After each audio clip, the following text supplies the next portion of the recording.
It's the weekend again, man. Time for a brand new show. We are at show 380. I don't know why it's taking me so long to get that. I'm the host of Fans of Patrol. My name is Montego. With me is my wonderful co-host, Miss Tifflebot. Say what's up to these people, Tiff. So every week Yeah. before we get on the show, we have a little argument about what number it is. And nobody ever knows. I'm like, I'm telling you what it is. You have been, you are usually right, but you have been wrong. Oh, plenty of times. Right? I'm like, yeah. And we've been wrong. We've both been wrong where we got onto the air and we're like, it's 3:42, and someone's like, it's 3:55. Dear idiots. Your show is currently on this, so we appreciate people. You don't even know how to count. How can you have a podcast? Right. 380, man. The title of the show is The Unbearable Weight of Massive Talent. And that's it. I thought it had a longer title. I thought it was like according to Nick Cage, but that's it. So we're doing that movie, guys, and please stay tuned because you might be surprised. What are we talking about this week, man? In the news, man, we finally got some Marvel Thor news, man. So we're going to talk about that. And y'all know how we like to kick it on Hollywood from time to time and have a little fun at their expense because they're rich or trying to be rich or famous. So we're going to take a look at the continuing story of Ezra Miller. He's a returning character on this podcast. Yeah, is Ezra Miller? Yeah, he's starting to come around. Is Ezra Punchy Miller? He's he's coming back. He's just got a bit part. Right, it started with Slam and Change and it just won't stop. It just keeps going. It's outrageous, this man. Anyway, yeah, we'll talk about that. We're going to talk about that. And because Nick Cage is the unofficial mascot of Fans of Patrol, we decided to once again we're going to spice it up this time. So I think we did this before, Tiff. I think we did top 5 Nick Cage movies, but we're doing top 5 Nick Cage movies.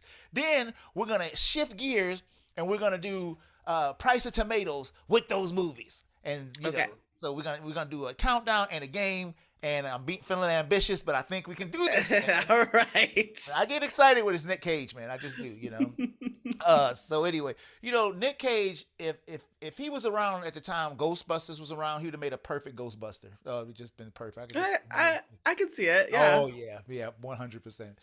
So man, that's gonna do it, man. That's gonna be the show, and I hope y'all be happy with it. So, you ready to go, Tiff? Yeah.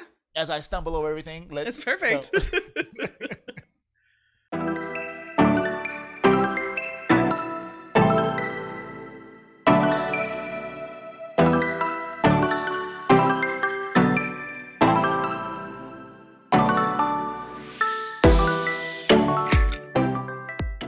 All right, man, we are back. It's time for the good stuff. Before we roll, Tiff, could you let the people know our full social media spectrum?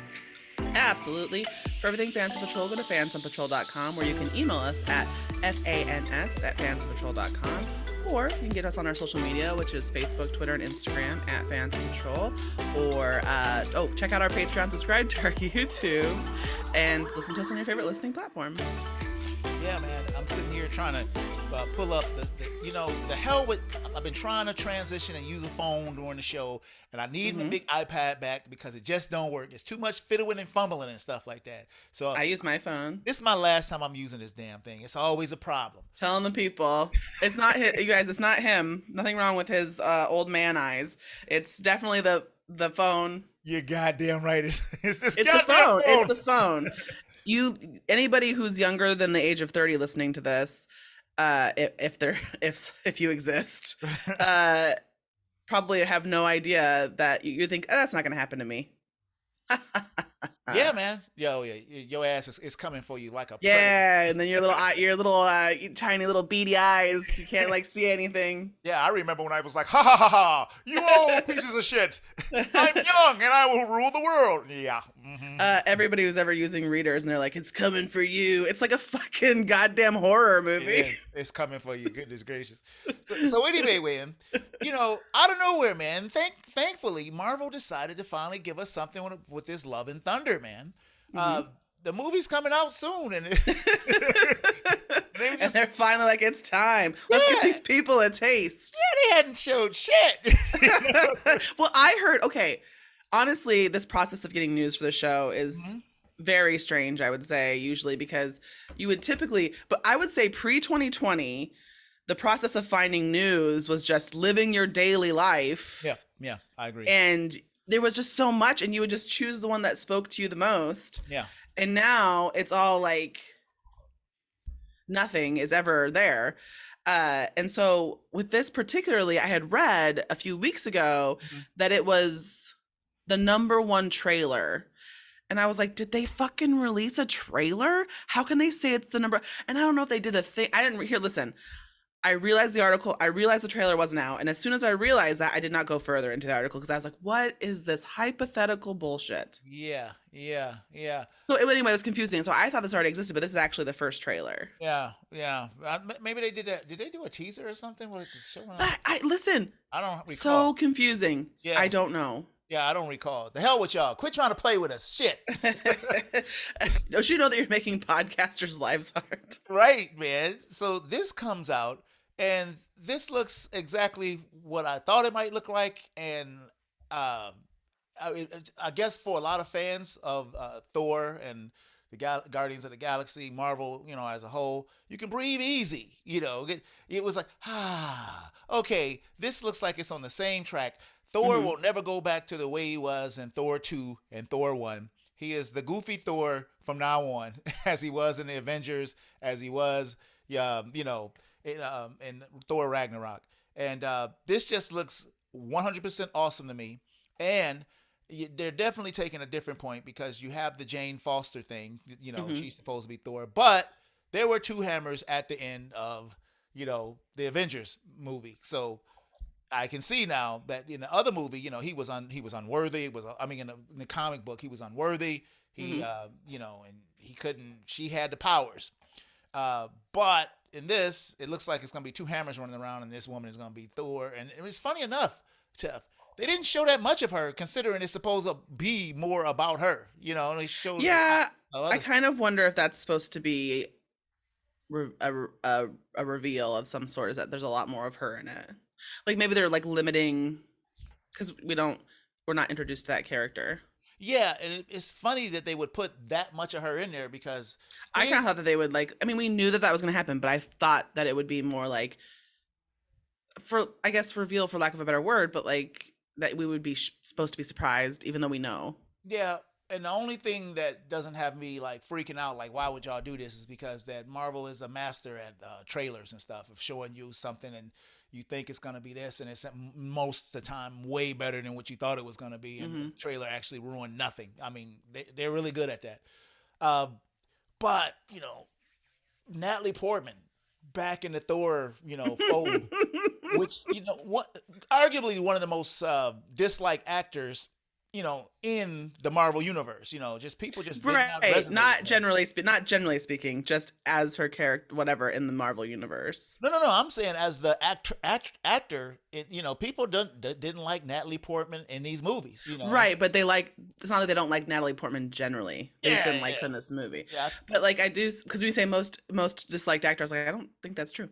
But I see what you're saying. Yeah, for the Marvel fans. But I will say that's not her fault, I don't think. That movie wasn't, honestly, I don't think that movie is very good. The first two? Well, people don't like those movies. I dug them. I mean, but compared to Ragnarok, then you're like, wow, those movies are terrible. Right, but I don't even mean their themes or anything like that, but I thought I'm not sure it's a Natalie Portman issue. I think it was a writing issue. So I would be excited to see how she'll be in this movie, or if they're going to try to preserve that kind of character because it already exists, or if they're going to let it go and make it better, kind of like what they did with Thor himself. And what's funny enough, even with her as a character in there, I never had an issue with her character. I never felt like, oh, she's so. I didn't think that was particularly bad. I didn't think that was the problem with the movie.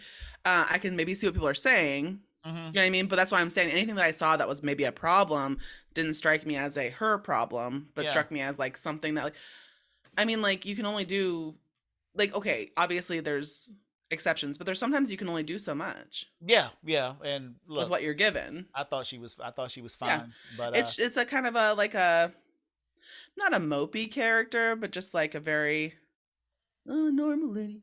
Yeah, she was a normal lady. She was a smart lady, and yeah, I like that trio with Eric Selvig and Is her name Marcy? Was that the sidekick that was in WandaVision? Sure. Yeah, whatever. And I like those three characters. So in this, you got the Guardians of the Galaxy because that's what he went off Of with. course. I love the little workout video showing him shedding the fat suit that he was wearing in Avengers. And he looks like a rock star with the vest and stuff. Look, bravo for design for these movies, man, because they've gotten so whimsical and practical, with and minimizing a lot of overtop things, but amplifying a lot of the overtop things that just is being done so well. I agree. I think that they embrace what you want to see in them more than, and not that I mean, I guess in my opinion, as far as these movies are concerned, I want to have like a stupid adventure and then like have fun and laugh and then also have like those serious moments. And I think that's why you have stuff that happens in the movies that you can like, obviously you're going to cry when like Tony Stark dies because it's been so many movies. Right. But like part of the reason you're able to feel that way is because they've done a really good job of like mixing that stuff up. Yeah. Yeah. So it looks good to me, man. It looks like it's right on par for what I'm expecting, what I would be expecting from a Thor movie at this point. And I'm really happy to see that the actor hasn't gotten too big for his britches for the movie. You don't ever hear about Liam Hemsworth talking about I am too good for this shit. It's like, dude, you're making money. Yeah, Hemsworth. Chris Hemsworth. I said Liam. Oh shit. Well, him too. Just any Hemsworth will do. Actually, I found out it was 3. There's like as a third one. The third one's not famous, right? Yeah. It's like that Sheen, right? Could you imagine? Oh, it's like a third Sheen, a third Estevez. No, I'm saying like, could you imagine being the unfamous one that's just like, yeah, I work at Aldi's. Yeah, well, yeah. Yeah, I mean, that would suck ass. Yeah, it would. I would hope that you would support your unfamous siblings so they could just live a life of leisure. I don't know, man. I know some people. I would. I know some people who got siblings with buku cash and they don't see any of it. That's heartbreaking. Somebody needs to get rich and give me money. I know. I know. So that's it for that, man. I think it looks groovy. Can't wait to see it. I think Doctor Strange comes out first, I believe. And then I don't know the timeline of this shit. I think Doctor Strange comes out, this comes out.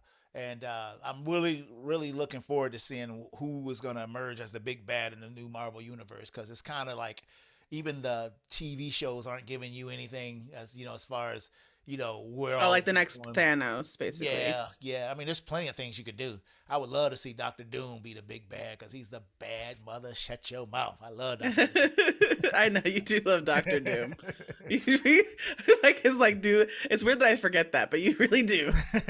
Yeah, I like Doctor Doom. And that's also weird that you like him because you usually don't like bad characters. Oh, but he's so regal, and I usually think it's because he has like justification for his actions. It makes it so much better. Well, yeah. With him, he's like a leader of another country. So F you, and you're a peacekeeping force and all this stuff. This over here, this mine. You know what I'm saying? Yeah. When you come over here, I'm blowing y'all all up. This is I think that you just like, as long as someone has a morally respectable somewhere agenda, you're okay with it. Because that's a real villain.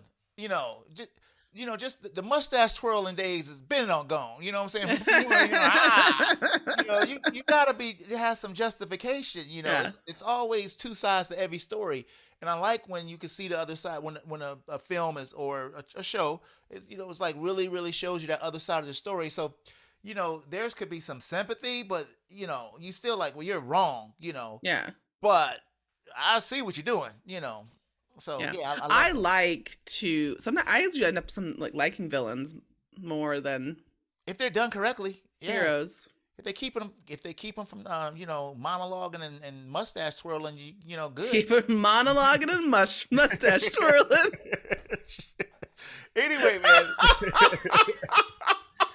So Jesus, where are we at? Let's talk about Ezra Miller. Let's talk about Ezra Miller. The thing about Ezra Miller. As Hollywood turns. What is he fucking doing?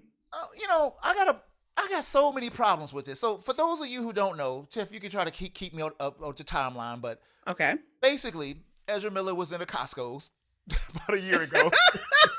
Stop it. And some lady was like kind of harassing him, and she was, they were going back and forth, and this is where the video starts.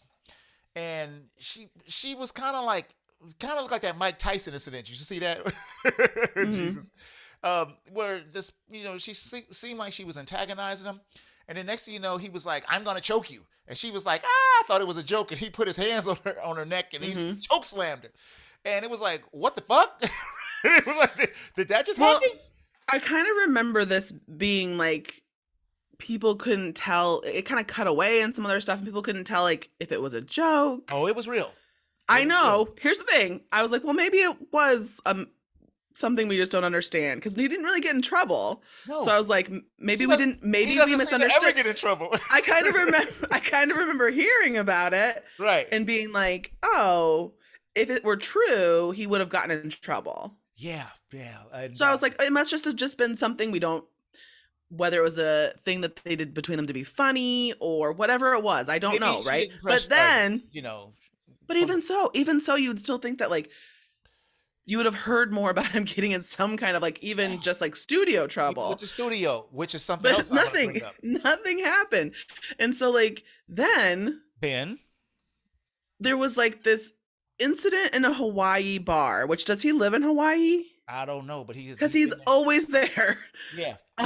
And he threw a chair at someone and like cut their head and did some other stuff. And then there was like a thing about the same night that he broke into someone's bedroom. The same night, the folks who bailed him out end up filing a protective order against him because he yet assaulted them again. So while he was out on bail awaiting that charge to be dealt with, he ended up assaulting again. Yes. So, few things here. Let's unpack this, because this is a trip. First of all, he need to sit his monkey ass down. He needs a handler. Something is up with this dude. And I don't want to hear, oh, he must be something mental, because people F up like this and they get canceled. This brings me to the Ray Fisher situation. All Ray Fisher said is like, look, that racist bastard is a racist bastard, and y'all didn't handle this right. Bam! His career's over. You ain't seen him in shit, right? I mean, Warner Brothers is like put the kibosh on him. But this guy got a Flash movie out, and right now in the movies with a Fantastic Beasts making all kind of money, but nobody's saying shit. It's like he got a pass. Yeah, what? Is there something we don't know about Ezra Miller? Maybe he got all the keys to the kingdom, all the videotapes. Does he? Yeah, maybe. I can't imagine why he's getting so much leeway, because I mean, here's the thing. Regardless of how you feel about cancel culture, you can't let someone go around. I'm like, damn, he getting away with murder. Wait a minute, man. All Ray Fisher did is say y'all a trip, and it was like over with for him. And I'm not down for people getting canceled, but there needs to be some kind of consequences for you when you're a professional and you're embarrassing the studio. And the studio was like, shh, it'll go away. Oh shit, he beat somebody with a chair. It'll go away. Oh shit, he beat somebody up while he was out from hitting with the chair. It'll go away. It'll go away. Nothing has happened to this dude. I just feel like we're gonna hear increasingly sordid tales of Ezra Miller. It's like it's just the beginning. And eventually it'll be like you'll read a headline that says like Ezra Miller kills 9. Flash 2 premieres July 17th, 2025. I don't know what the hell is up with this cat. You know what I'm saying? Just like at the end of this article that I read, where it was like he threw a chair, he hurt someone, blah blah blah blah blah. They were like, and it's women he keeps hitting. The Flash premieres June 25th. Don't miss it. I was like, I'll be there. Yeah, and it seems like the victims keep being women, man, which is blowing my mind, man. It's like, dude, what are you doing?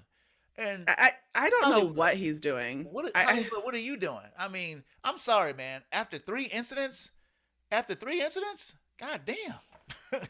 I just think that, like, I suppose I've been on Famous and Poor for too long to ever try to fuck up my shit like that.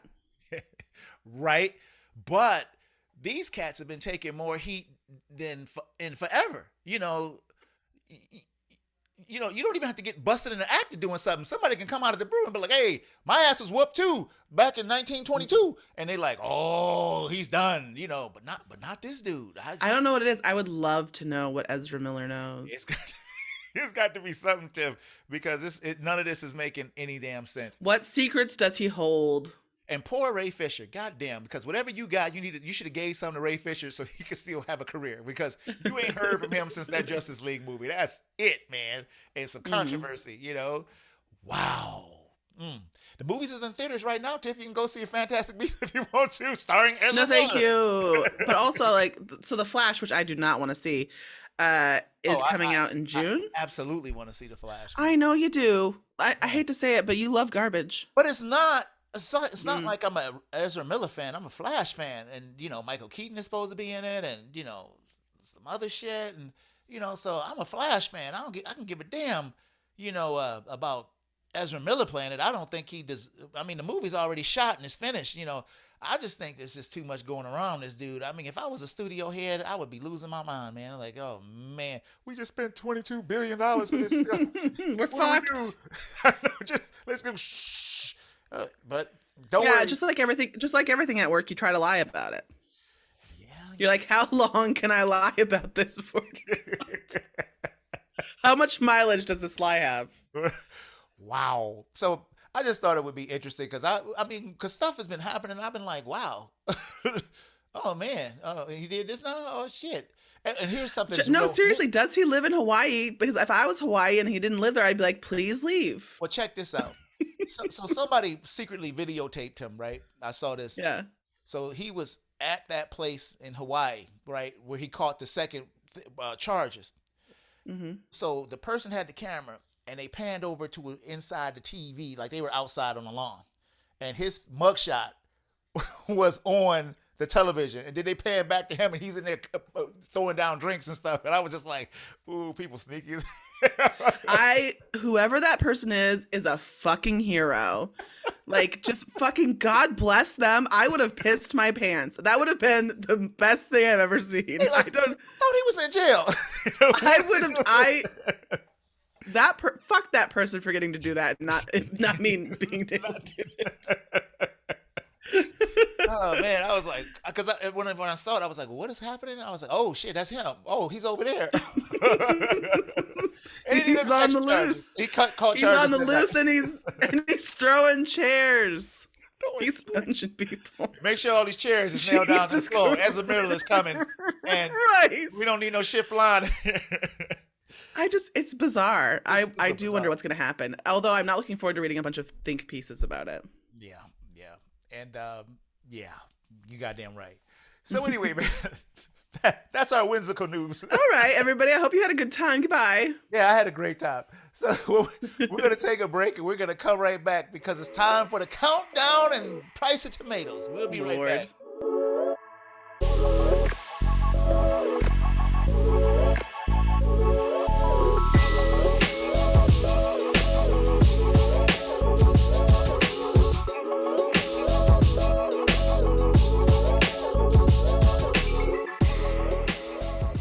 All right, boys and girls, we're back. It's time to do the list part that we're going to do. So if this is your first time listening to our show or watching us here on YouTube, thank you for visiting. We love you, man. Just sit back and relax and come again.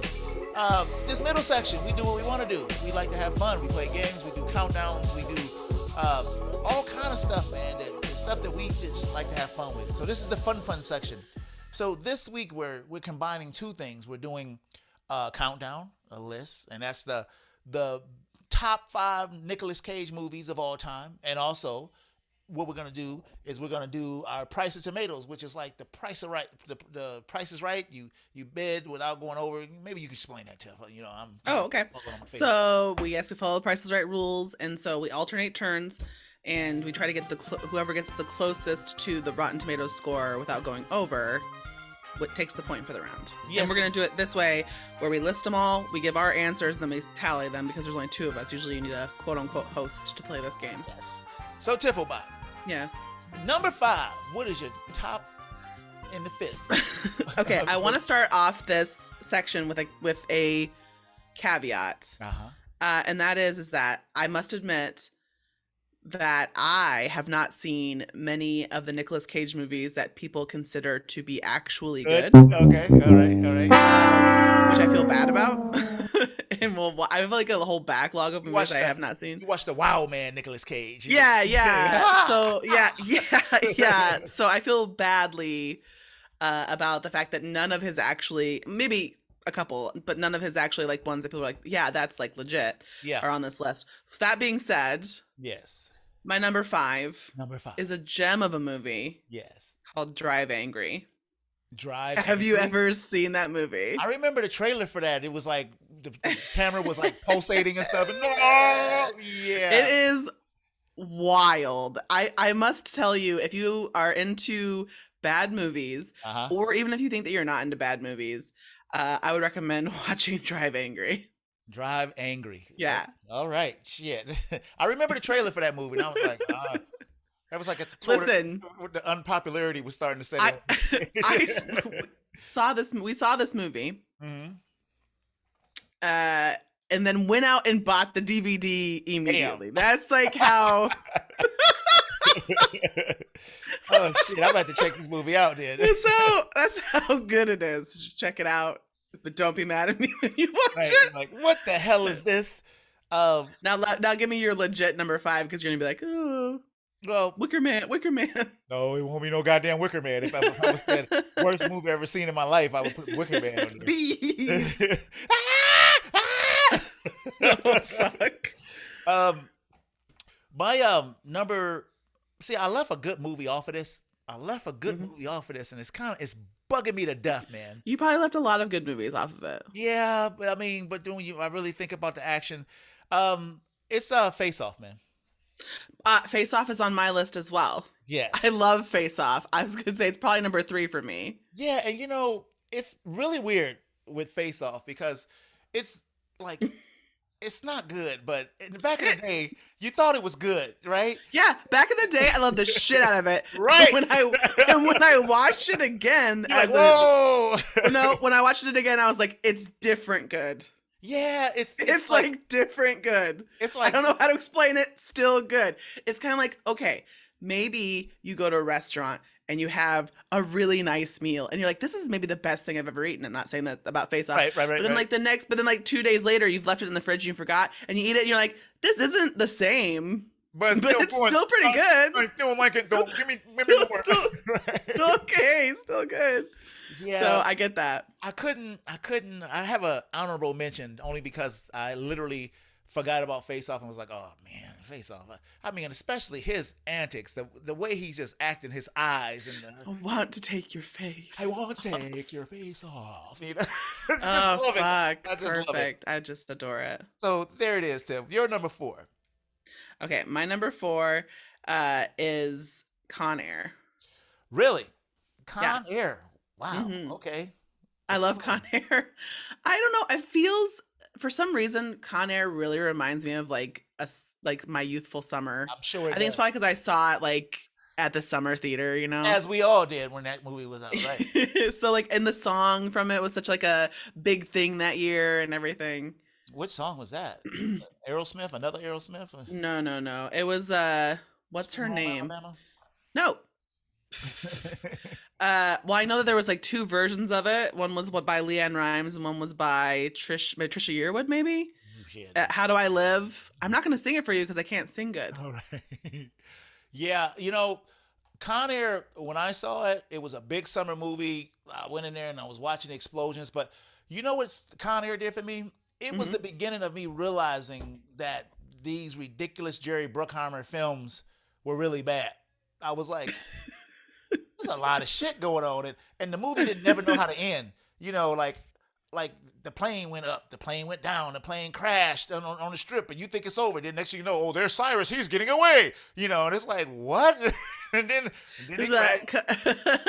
come back next week where Montego tells you a truncated plot of another Nicolas Cage movie. I'm just saying, the damn movie didn't know how to end. So yeah. Whatever. Anyway, what's your number 3 then? Since you've already heard my number 3. My number 3, I try to concentrate on a better movie, Nick Cage, and I went with National Treasure.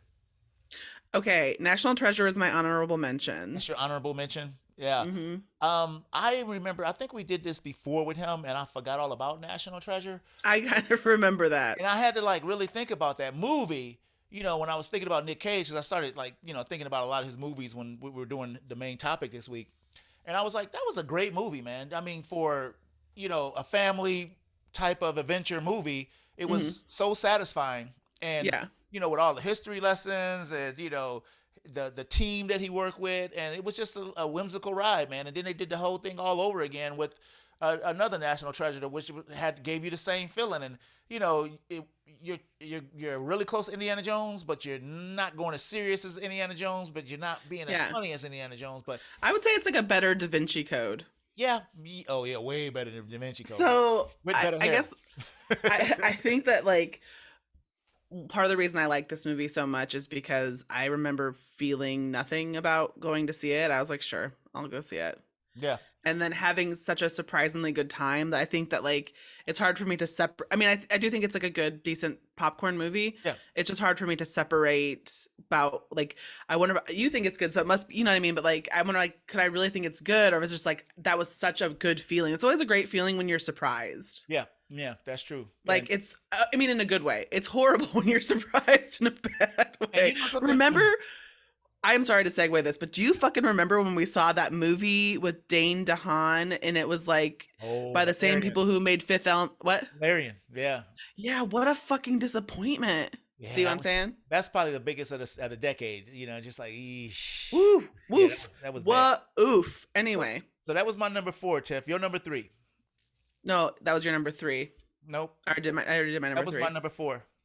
Nope. My Well, the Face Off, and it was National Treasure. You did Drive, Angry, and Con Air. It's number 3. and then I already did my number 3. Yeah, because it was Face Off. There we go. Mhm. So now it's my number 3, and that's The Rock, man, which could easily be my number 1. But I love that damn movie. It's not good. Yeah. Yeah. it Yeah. really isn't. But it was in that time where it was like one of the first big Jerry Bruckheimer, explosion, Mhm. type of movies, and one scene after the next, one scene after the next, one scene after the next, and the movie just kept on giving. And I think that might have been the movie that made Nicolas Cage the star, who we the star Nicolas Cage, because it was so big. And I enjoy that movie. I can watch that movie at any time, man. I mean, and some of the iconic scenes they got in, like that shower scene that's been reproduced in video games over and over a day. Just good shit, man. And so that's the one that'll just make you feel like, and that was Nicolas Cage on top of his game. Young baby Cage. Baby Cage. Yes, ma'am. So your number 2. Okay, so my number 2 is Raising Arizona. Really? And I will tell you why.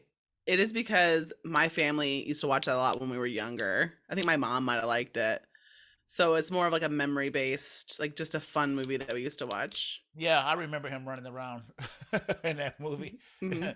I don't remember the movie too particularly, but I do remember the single mom, and I remember all that stuff. So that's your number 2? Yes. That was my number 3. So my number 2 is The Family Man, man. I haven't seen that, but I've heard it's really good. That, man, that's a good ass movie right there, man. It's a Christmas movie. It's kind of like a Christmas Carol, visiting back in the day with the ghosts of Christmas past and stuff like that.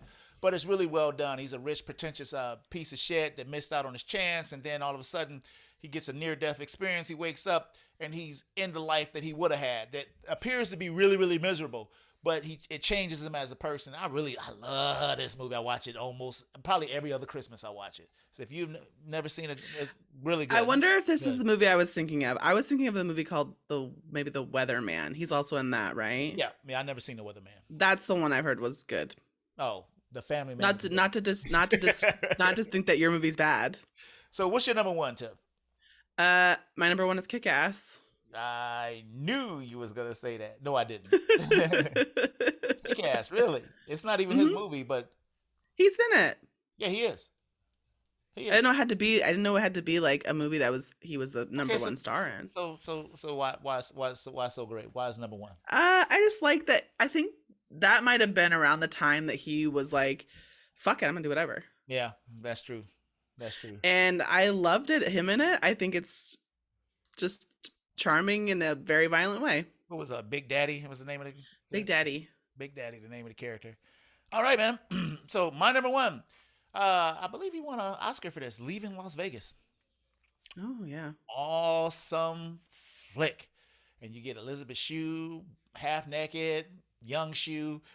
you get young Cage, who is just like, I mean, it's a trip, man, because he just decides that he's going to commit suicide by alcohol.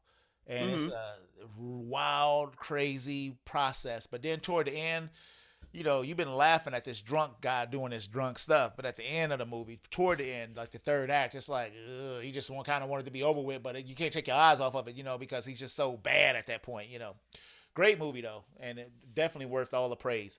But Leaving Las Vegas, definitely, in my opinion, his crowning achievement.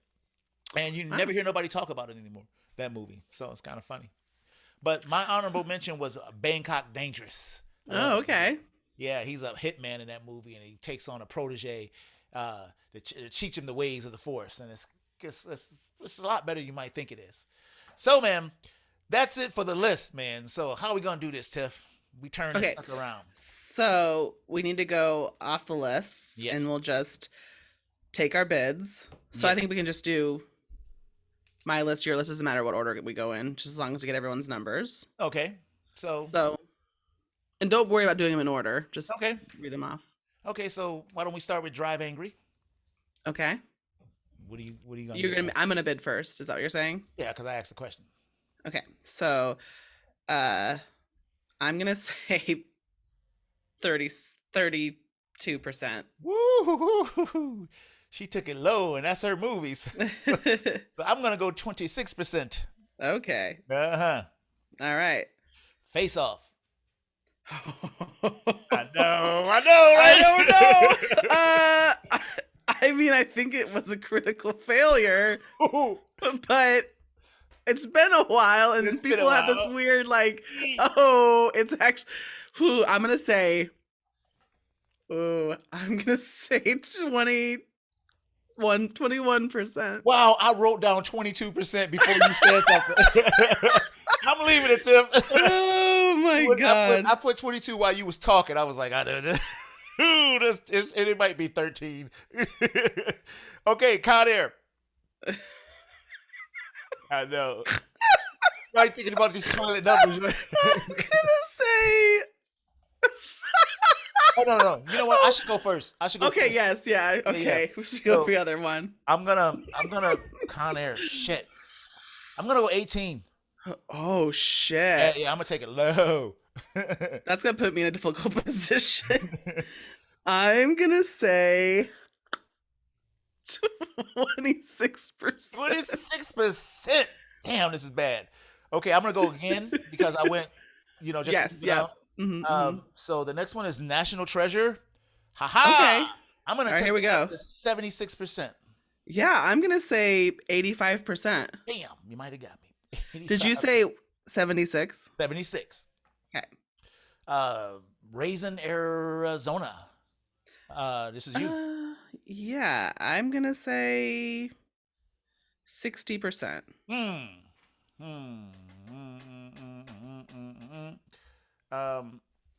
gonna give it 70. Okay. And lastly, my turn. Kick-Ass. I'm gonna give a 68%. Okay. I'm gonna give it an 80%. 80. Wow. Okay. Which is kind of foolish of me because I could go low to you and still win. Yeah. And but I'm not playing well. Lastly is The Family Man. I'm gonna give a 72%.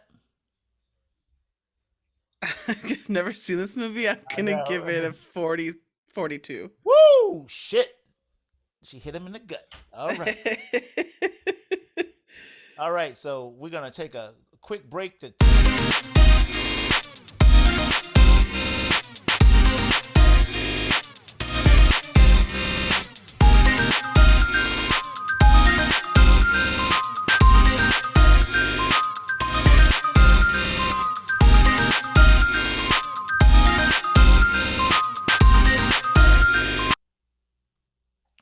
man. So here we go. Let's just start at the top what we did and just work our way down. So you are so much faster than me, so I only got 3 done and you did the rest of the list. So Tifobot, drive angry. Yeah. You said 32%, I said 26%. Jesus. It was 48%. Holy shit! So that is really going to throw some light on it. You guys, first of all, I'd like to acknowledge that we are going to be embarrassed by this list because it is bad. But so I took the point. Yeah. But I am shocked by that score. Yeah, 48. I thought absolutely shocked. Me too. Wow. This next one is gonna get you. Okay. Go on. So Face Off. You said what? I said 21. You said 22. I said 21. I said 22. No. You said 22. I said 22. I win. Yes. But guess how I win? The score. What's the score? 92. 92. What? See, what's going on at Rotten Tomatoes? 92. I was like, what? No way. Wow. I'm sorry. 92 audience maybe, but 92 critical score? That's fucking stupid. Okay, so let's do Con Air. There you go. You said what? 26. And I said 18. Yes. And you win. 55. What is it? Woo! Okay. Now, on to the ones that I looked up because I'm fast, as Montego said. Yeah, National Treasure. Yes. Montego says 76. Yes. I said 85. You said 85. Nobody takes a point. It is 46%. Oh! I know. Con Air, 82. National Treasure, which I thought was kind of beloved by people at the time, 46%. Con Air was 82. That's amazing. Yeah. So I'm going to scratch that one out. Losers across the board. Next one, Raising Arizona. Yes. You said 70. I said 60. You take the point because it's 92%. Damn. I got 2 gimmies. I shouldn't even have them. There you go. So far we're tied. All right. The next movie, Kick-Ass. Kick-Ass. You said 68. Oh, it's not Kick. I thought it was The Rock, but go ahead. Oh. No, I don't think we got The Rock on here. We sure didn't. But go ahead. Fuck it, everybody. Yeah. I thought we were missing one, but I was like, whatever, I don't know things. Kick-Ass. You said 68. I said 80. It's 76%, so you take the point. Ah, check that out. Look at me go. Then the last one that we actually played the game with is Family Man. Yes. You said when I looked that up, I said, holy shit, because I looked up the wrong movie and it was 100%. But that's not true. So you said 72. I said 42. Yes. It is 53. Damn. So I take the point and now we're tied. So maybe we can do The Rock. Let's do The Rock. As a tiebreaker. Because you said 60, I said 70, right? For The Rock. I didn't write down The Rock. We didn't do it. Oh, we didn't. I wrote down The Rock right here. Yeah. We did The Rock. Oh. What? Yeah. What did you write for it? But you did this. We didn't even say The Rock? No, we didn't say it. So right now we're going to give our scores for it. Okay. We're professionals, people. I'm going to take we can keep track of what's happened in the last 15 minutes, okay? What are you going to say? I'm going to say 80 because all those older movies are way up there. I would say because you did that and you're a fool. Uh-huh. I'm going to go ahead and say 60%. And while you were doing that, I was looking it up, and it is 68%. Damn. See, that's when I thought I was trying to be clever. You know, I would have never gave a Rock an 80. You guys, that was fucking all over the place. There was no logic to those fucking scores. There's no way that. Listen, as much as Montego and I both love Face Off, it is not an 82% movie. Goodness gracious. Yeah. Ugh. Oh, man. Ugh, boy. So that's our game and our countdown. So we're going to, that's perfect timing. So what we're going to do is we're going to take our final break and we'll be right back. And we are back, man. And it's something special we're doing this week, man. I had no intention of seeing this movie. This is really the unbearable weight of massive talent. I figured one day it'll be on Netflix or something. I'll watch it. So this is a 2022 rated R, 1 hour 47 minutes action comedy crime This action-packed comedy, Nicolas Cage plays Nicolas Cage, channeling his iconic characters as he's caught between superfan Pedro Pascal and CI agent Tiffany Haddish. Now, let me see. The Unbearable Weight of Massive Talent. Tiff, who the hell is in this movie? Well, you said a lot of them. So it's Nicolas Cage, Pedro Pascal, Sharon Horgan, Tiffany Haddish, Ike Barinholtz, Alessandra Mastronardi, Neil Patrick Harris. Yes. Yep. Yeah, man. So I have to tell you, man, I had no intention of seeing this, as I just said. But before I start talking and rambling, it is time for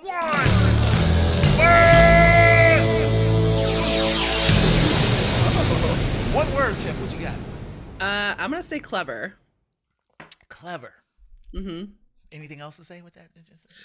Okay, so the movie is basically to go, he's Nicolas Cage and he's got some fictional aspects of his life, obviously. And he's going down, and then they start writing the screenplay, and then the movie takes on. Yeah.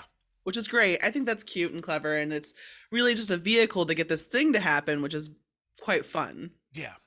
My one word is bravo, man. Bravo.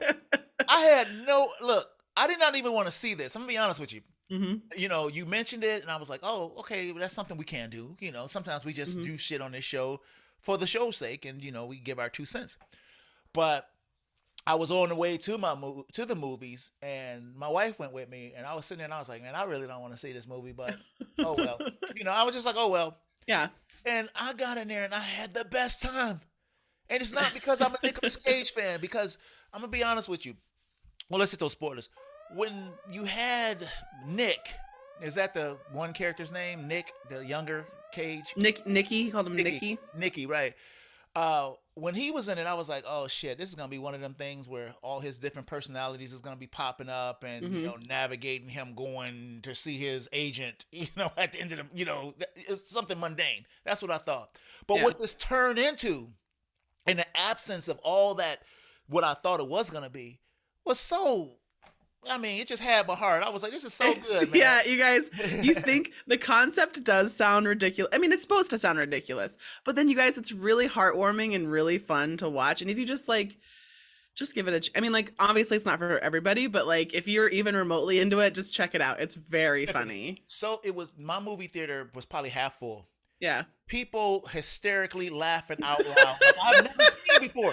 It took my, because it happened in the Michelle Yeoh, people were laughing. Yes. The thing about it is, when I was at Everything Everywhere All at Once, it was an amazing theater experience because you could feel people's the good energy, surprise, and the good shock and the feelings. It felt like there were moments that we were all sharing in that theater, right? That doesn't always happen. It often doesn't happen when you see regular standard movie, and that's fine because you're just there to have a good time, but there was these moments of shared wonder, which is really cool.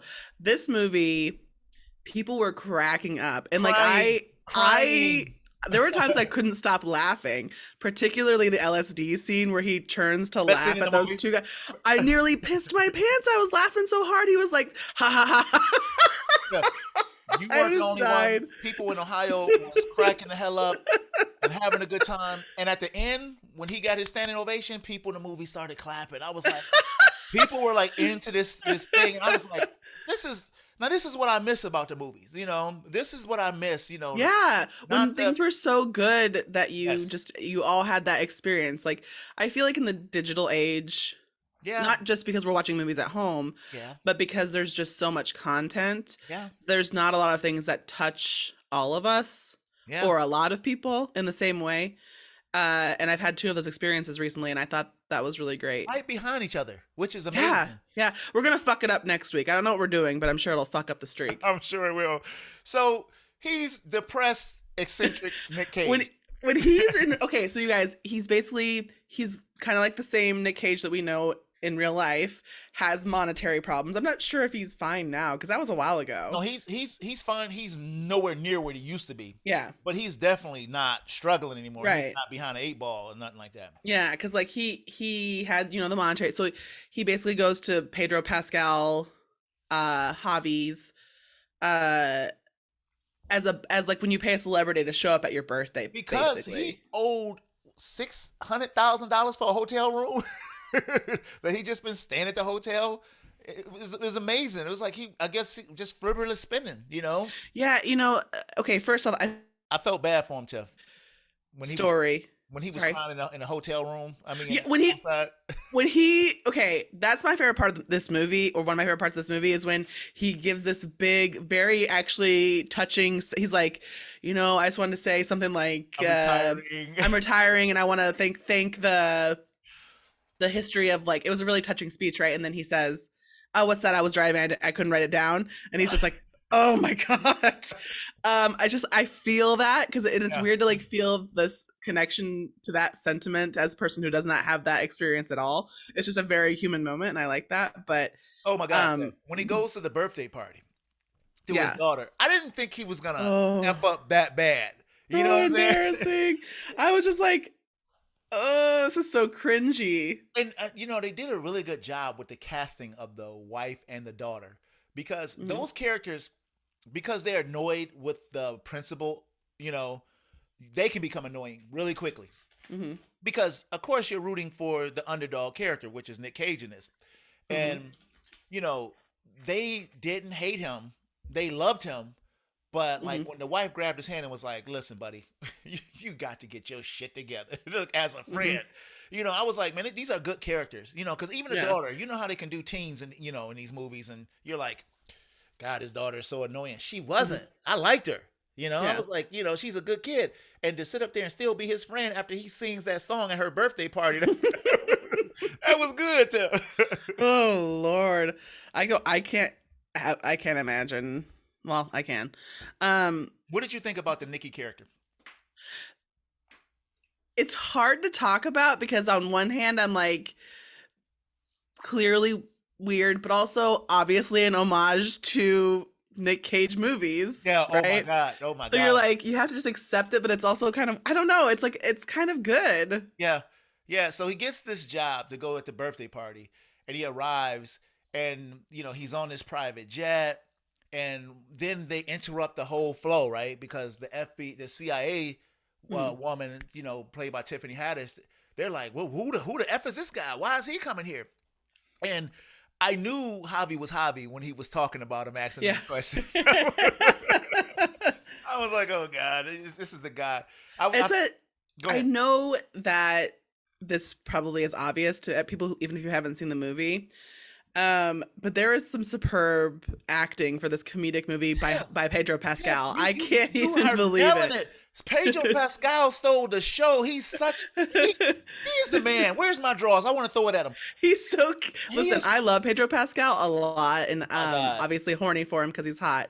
But also, he's just so cute in this movie. He's so sweet and adorable. So cute. Because he's supposed to be this like drug lord, but you don't see it. You're like. Not this guy, and like when Nick Cage was like talking about his Nickism or whatever it is he called it, that he can't, he doesn't see that this guy is this drug lord, and all he wants him to do is read his screenplay. And when he was like, I just finished talking with Nick Cage, he was so fucking cool. I was like, oh my god, this dude is like starstruck, right? So he was real. He was taller than I thought he would be or whatever, but he was just right. I was like, he's so fucking cute. Not to quote the movies that we're talking about, right, I'm sorry, but it's just these moments that you're like, he does carry the movie acting wise, obviously. Like, I mean, like, not carried it, but like he's an outstanding actor, even for this very silly role. Yeah.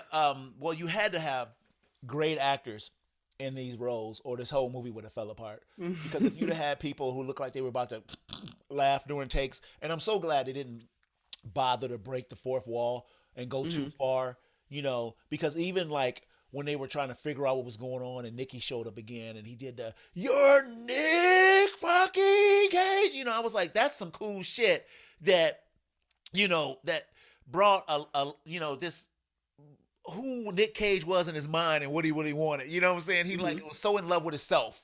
And he had to keep reiterating that he was so in love with himself and would not listen to anybody else. But he found this kindred spirit in Javi, because yes, Javi adored him, but I think Javi probably understood him more than anybody. You know what I'm saying? Like So they decided to collaborate, and this is when the movie gets good. So the FBI, the CIA is like having Nick do these adventures. Like, we want you to go spot this stuff, and every time something happens, and so when they decide to do the ultimate exploration with the LSD test, scene, I will go back to the movies to see this scene all over again. Oh my god! I mean, this was a comedic gold. I haven't seen a scene this funny. When these fools was trying to climb up that wall, I mean, it was perfect. It was time perfect. The dramatic music, him leaving him, and I knew he was gonna pop up on the side of that wall. I was like, oh shit! And he popped up, and it's like they forgot. Oh my god! It was so good, man. I mean, it was such a good time at the movies, man. So yeah. So there is some nefarious shit going on in the one. Right, and they introduce these shit, like, so basically, because we don't have to go minute by minute or whatever, but like basically what it turns out is that like he's trying to figure out if Javi is the drug lord, but it turns out to be Javi's cousin, and Javi is the cover. When he made him eat the Fruit Loops, too. Yes. Holy shit! That whole scene, that was very intense. Yeah. And, and you could see the look in Javi's. He was like, I don't know what's happening. I'm just here, So he's essentially the face of the drug cartel, but he's not involved at all. Right. He's just the fall guy, and it's so interesting that's how they decided to do it, would not make you hate Javi, because and it's hard though because he's still. But he told him making it possible. Ain't no getting out of this life. What am I supposed to do? Right. I say something, I die. And so he loves the girl, but all those things with them hanging out at the pool and getting drunk, and oh my God, when they decide to watch Paddington 2. Paddington 2. He said it changed my life as a man. What? The movie was gold, and like you said, not that we have to go down everything, but then the girls, the wife and the daughter show up, and he thinks it's it's a thing. Right. They do, like, that's why I say this movie's clever. Yes. Because so they introduce plot points in this movie. They tell him that he should enter a kidnapping scene because there has been a girl kidnapped in the beginning of the movie by the drug cartel. So then in the movie, Nicolas Cage's daughter gets kidnapped. Yeah, and it gets serious. I love this part. Right. I love this part of the woods. It's just really meta, but not in like an annoying way. No, not at all, man. And it accentuated the buddy cop, aspect of having fun with these two guys that you care about, and with these real stakes, especially when they decided to do the makeup thing, and he comes in as the other drug lord.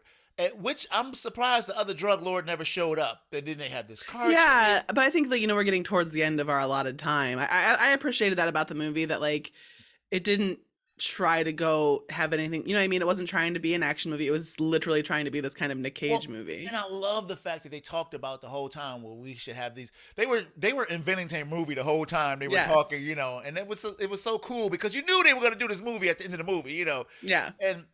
But it wasn't the fact that they were giving away the plot or it was like easy to see. It was just like really interesting watching the journey, especially when they were explaining what was the core of the movie. Like when Javi got mad with the gun and he was talking about, you're ruining the movie because you're bringing in your baggage from home and stuff, and then it turned out it wasn't. I mean, it and even more when he explains that we could be friends that not talk to each other for 20 years and come back and there's no time. I was like, this is great. This movie was great, Teff. When they switch shoes, I just everything in this fucking movie. It's just like it's friendship bullshit. I was like, this is friendship bullshit. Yeah. Like I love this whole thing. It's just a movie about being friends, basically. And you know something? And in contrasting the movie that we saw last week, the thing that stuck with me with Everywhere All at Once was the husband speaking about Wayman talking about be kind, and that aspect of being kind really resonated with me with that movie, and just who Javi and Nick Cage was as a unit together, just being one with the universe, with each other in this thing. It resonated with me in the same way that it was like all the bullshit set aside. let's just be friends, and this is our life, being about this art, loving movies. Like when he walked in and all the Nick Cage shit was in the closet. That was when his face fades into the other face on the fucking glass. Yeah. I lost my fucking mind. I mean, as I'm saying, everybody was laughing. It was fantastic. Yeah. So people felt good, and that's like, you don't always get to feel good. Good, Tef. This movie was over with. They did the applause, and his career is back on track. And I'm like, I hope his career is back on track. Because Nick Cage has done a lot. He's done like he says in the movie, I've been away, but I've never left. He's been doing like a movie a year because he got into so much financial trouble. And who knows who this guy is, behind closed doors. But at least this Nick Cage in this movie and these characters were awesome. I enjoyed every minute of this movie. I didn't have a low point in it at all, and I couldn't recommend it. And I'm not even a comedy guy, not at all. But this was great. What about you? I don't believe that you're not a comedy guy, but I do find I don't know what to say to you. Fuck, you're just like, I'm not a comedy, whatever. Okay. Anyway, I think this movie's great. Like, it's a very strange that it exists, and I'm very glad that it exists. Yeah, man. I mean, who would have thought? I mean, just the sheer, talent in the writers to take something like this and make it, and actually turn it into a real movie. Yeah. Not an art piece, because I thought it was going to be an art piece. I really did. And, art pieces have a tendency to fall one way with people or another way with other people. Mm-hmm. And you never know how it's going to resonate with you.